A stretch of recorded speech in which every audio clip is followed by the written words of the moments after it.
it comes in three categories. The first, I spend most of my time dealing with China, India-China relations. Second, I've dealt with South Asia, especially Pakistan, Afghanistan, Iran, and then Sri Lanka. Most recently, I was the Deputy High Commissioner in Sri Lanka.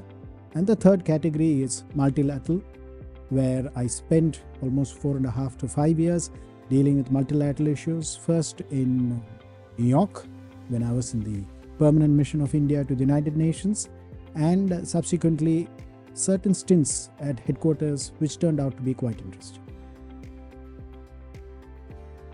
It starts from the political, it includes the economic and trade, it includes defense, maritime security, it includes taking care of the interests of the Indian diaspora here, the huge Indian community, it includes culture and people-to-people contacts and any other areas of cooperation which is ready to be exploited by India and Bahrain working together in the post-pandemic period. Apart from the political high-level exchanges, it also includes trade, tourism, technology, two-way investments, defense cooperation, people-to-people contacts, cultural exchanges, and a high degree of coordination on regional issues as well as international issues. On transnational issues like climate change, both Bahrain and India have been affected in the last few years, and I think we need to work together with a sense of purpose to address this important challenge, because it is my responsibility, along with the help of the Bahraini ambassador in Delhi, his team there, my team here, to convert it into reality. Where it is possible to find convergence, you try and find convergence. With some countries, you may not have any convergence possible in any sphere of bilateral engagement. But that's fine. While you make an effort, but you have to accept the reality of the present times.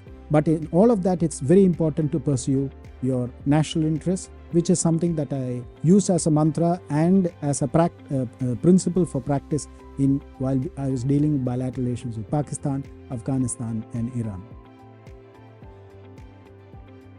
The role of an ambassador, the role of an embassy is constantly changing. These changes are because of transnational forces. These changes are also because of events and developments beyond the control of governments. My predecessor dealt with the challenge of the COVID.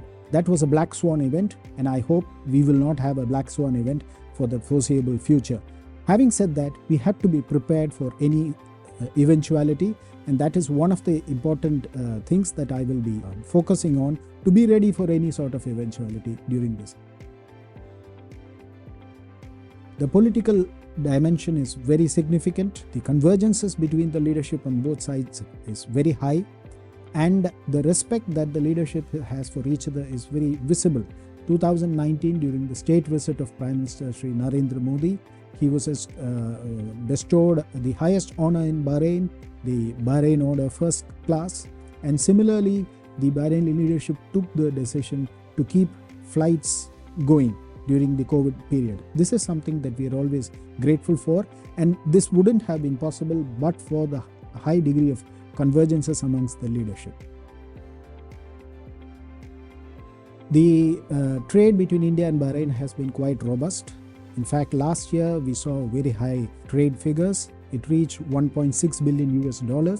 I would expect this coming year to see reasonably high growth rates in trade, continuation of the momentum, somewhere in the range of 1.3 billion to 1.4 billion. This trend is likely to continue. We make efforts to travel to each other's places of residence. Technology helps us keep in touch. The presence of the children in two different cultures, in two different geographies at different points of time during the school year helps them enrich their lives. So a multicultural environment is something that they have always been exposed to, and I think this is a positive insofar as our family life is concerned.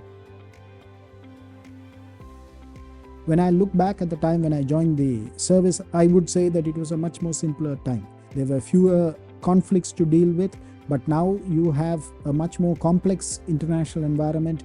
You have the rapid development of technology, you have movement of people, movement of finances, movement of goods and services in ways and means that we never thought of. These are things that make the life of a diplomat interesting. Equally, these are some of the challenges that make the task of a diplomat that much more challenging, because you have to answer to your headquarters when you're abroad, and you're also to address the aspirations and expectations of the host government, as well as when there is a substantial Indian diaspora, their demands. You are known for not only your skills or the resources that you have, but also for your character.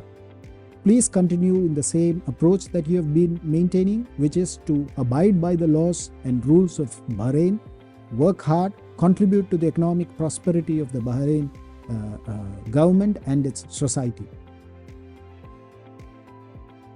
The Bahraini government, the royal court, the foreign office in particular, have been exceptionally hospitable. They have received me with warmth. So they made this transition exceptionally smooth, and I must thank them for that. I also have noticed the warmth with which they treat the Indian ambassador, the affection they show towards the Indian community and the Indian diaspora, and I'm truly grateful for that. I think they are exceptional hosts. Country like Bahrain is that it is a civilization. Therefore, there are layers and layers of nuances in a society like Bahrain. And that is something that a person who represents a country which has an equally long civilization can appreciate. So I think this is a perfect opportunity for me to appreciate and understand the civilizational values of the Bahraini society and its people.